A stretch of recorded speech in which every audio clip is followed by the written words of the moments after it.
Bonjour Gérard. Bonjour. Bonjour à vous et puis bonjour Lydie Zanini. Vous êtes avec Bonjour à nous tous les ce deux et bonjour à matin. tout le monde. Vous êtes libraire à Bourg-en-Bresse, c'est la librairie du théâtre, ou plus tout le monde connaît la librairie Oui. Zanini. On avait envie d'être avec vous ce matin parce qu'on a appris il y a quelques jours la disparition de cet écrivain qu'on adore, qu'on adorait et qu'on adore toujours, Luca Di Fulvio, grand auteur italien, sympathique, charmant, drôle, blagueur. Immense talent, immense conteur, raconteur d'histoires, avec Le Gang des rêves pour ceux qui l'ont lu. Et c'est Gérard qui m'a dit il faut qu'on lui rende hommage. Oui, parce que je trouve que c'est assez discret quand même au niveau français. Ouais.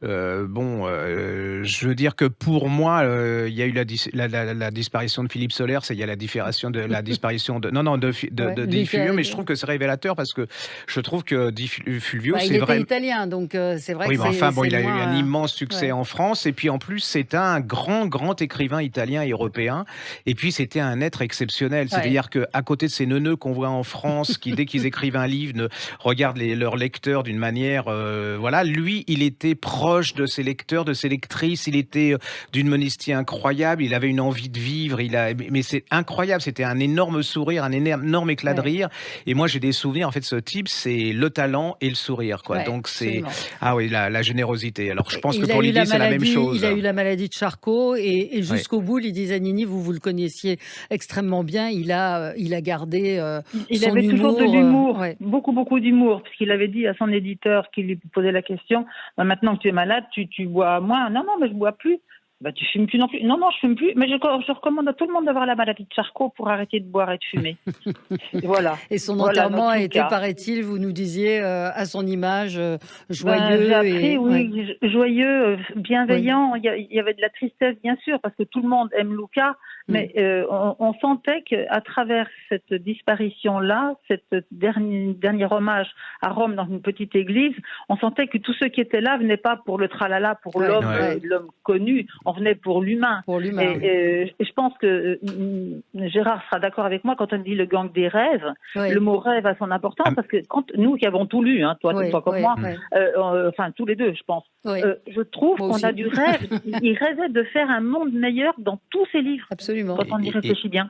Et il parlait des gens ordinaires, mais c'est pas péjoratif dans ma tête. C'est les gens qui ont changé l'Italie et qui il leur donnait de la grandeur, mais ça n'a jamais été niais, c'était un grand écrivain. Il y avait quelque chose de très humain dans ses livres, dans la description des sentiments des personnages, dans Le Gang des rêves, qui est cette histoire New York, les années 20, cette Italienne qui part avec son fils, avec ses enfants, ce rêve, et qui raconte. Puis alors en plus c'est ça, c'est-à-dire qu'il raconte le rêve américain, mais il ne cache rien du rêve américain. C'est-à-dire que cette femme, elle va être confrontée à la mafia, tout ce qu'il y a de plus cruel. Et puis, c'est des romans. Alors ça, c'est relativement rare, qui ont marqué les gens. C'est-à-dire que c'est plus qu'un écrivain pour eux, c'est un ami. Enfin, c'est quelqu'un qui est rentré dans leur... c'est comme je dis doudou, mais c'est tellement généreux, plein d'humanité. Et moi, je me souviens, c'est un des souvenirs, le dernier que j'ai, on avait organisé le Salon de Saint-Maur. Il était déjà très malade. Et il s'excusait de devoir s'arrêter 1 heure pour se reposer. Et c'est cette espèce de modestie qui était inversement proportionnelle à son talent, alors que généralement, en France, c'est inversement proportionnel à la modestie, c'est le contraire, quoi. Et donc, j'ai des souvenirs de cet homme absolument d'une chaleur humaine incroyable, et ça se ressent dans le livre. Alors, si vous n'avez pas lu, allez-y, parce que là, vous passez à côté. Le Gang des rêves, qui est un peut-être un monument. Des plus beaux livres, et que vous ne lâcherez pas. Encore une fois, vous êtes dans cette Italie avec le rêve, le New York, le rêve américain. Et puis cette Italie cruelle, c'est-à-dire où les femmes étaient vraiment à la merci des grands propriétaires. Puis il y a le dernier, la Mama Roma, qui était exceptionnel aussi, qui était vraiment très... Il n'y a pas un livre de lui qu'on peut se dire, il s'est un peu laissé aller, quoi. Non, il y a toujours il y a celui sur Venise qui est incroyable. Allez-y, c'est en poche. Et franchement, je crois que Lydie sera comme moi. Les enfants de Venise, le soleil des rebelles. Oui. Et tu te rappelles celui le Soleil des rebelles, qui se passe au Moyen-Âge, celui qui se passe en Argentine également, avec des faits véridiques qui nous éclairent, qui nous apportent des choses. alors que dans les romans historiques, en général, c'est brut de décoffrage. Là, on a un côté humain avec tous les moments historiques qui sont vrais.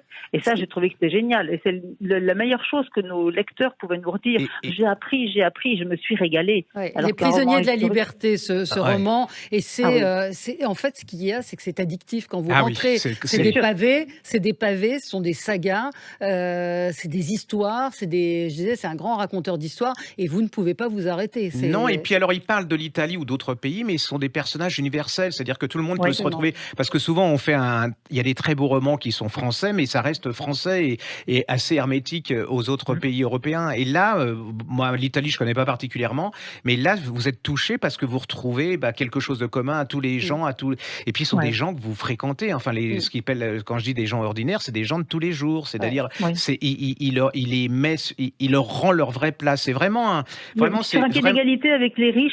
C'est ça que j'aime beaucoup, parce que chaque humain a son importance. Et là, je trouve que c'est la pire nouvelle qui pouvait arriver cette année, parce que franchement, il y a un nouveau livre qui est annoncé pour le mois d'août. Vous savez comment il travaillait, Lydie? Il continuait à... il était en train de faire la suite du Gang des rêves, là. Il était en train d'écrire. Alors, je ne sais pas si c'est sa femme qui le notait ou s'il avait quelqu'un avec lui, mais je sais qu'il était entouré, parce qu'il est toujours très, très aimé, mais normalement, il y avait un début de suite du Gang des rêves. Alors, je ne sais pas quand est-ce que ça paraîtra et si c'est terminé, mais on sentait qu'il était tout à fait à son public, tout le temps, parce qu'il l'aimait. Moi, je peux vous citer un petit truc dans le magasin qui s'était passé. Quand il était venu signer la dernière fois, il était déjà très affaibli, puisqu'il mangeait très très peu.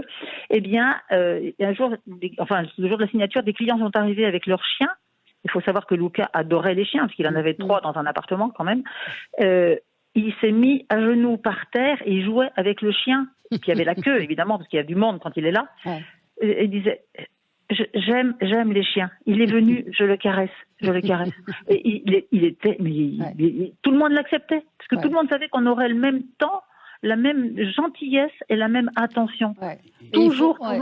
Mais il faut parler, pour nos auditeurs, lisez ces livres. Si vous ne les avez pas lus, Le Gang des rêves, on l'a dit. Ce que je dis, c'est le rôle des éditeurs, des lectrices et des lecteurs, et surtout des libraires, de faire en sorte que cette disparition ne soit pas la disparition des livres. Il faut absolument continuer à le mettre en place, à mettre des piles, à le conseiller, parce que souvent on a une tendance à dire il est mort. Et là, je suis persuadé que c'est un auteur qui restera, mais il faut qu'on l'aide. Et voilà, c'est ce qu'on lui doit pour le plaisir qu'il nous a donné. On va s'en charger. Mama Roma, c'était les derniers jours des papes. C'est la naissance, le combat pour la naissance de la République. Mais c'est jamais ennuyeux. N'ayez pas peur de ces thèmes, pas du tout. Parce que justement, alors, est-ce qu'on peut dire que c'est un écrivain populaire, qui est un mot qui est pas très,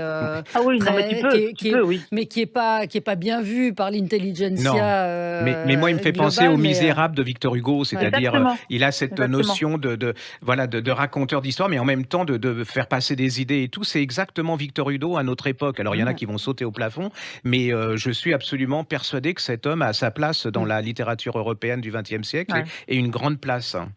Merci beaucoup, Lydie, d'avoir été avec nous et d'avoir rendu hommage à ce grand écrivain, Luca Di Fulvio.